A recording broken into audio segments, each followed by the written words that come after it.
பசங்களாச்சும் பரவாயில்ல, ஆனா இந்த பொண்ணுங்க ரொம்ப பேட். பசங்களாச்சும் பொண்ணுங்களதான் ஏமாத்துறாங்க, ஆனா இந்த பொண்ணுங்க பொண்ணுங்களே ஏமாத்துறாங்க. ஏய், யாரடி சொல்லிட்டு இருக்க?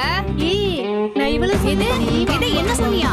ஏடி, இன்னொரு மேக்கப் பையன் இவள சொல்லாம என்ன சொல்லிட்டு இருக்கியா? அவ என்னதாண்டி சொன்னா எனக்கு தெரியும்.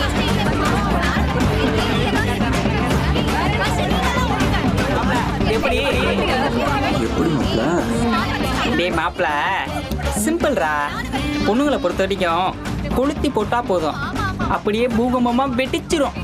அவ்வளவுதான் அவ்வளவுதான் மாப்ள. மாப்ள அங்க 5 பொண்ணு இருக்காங்க, அங்க போமா?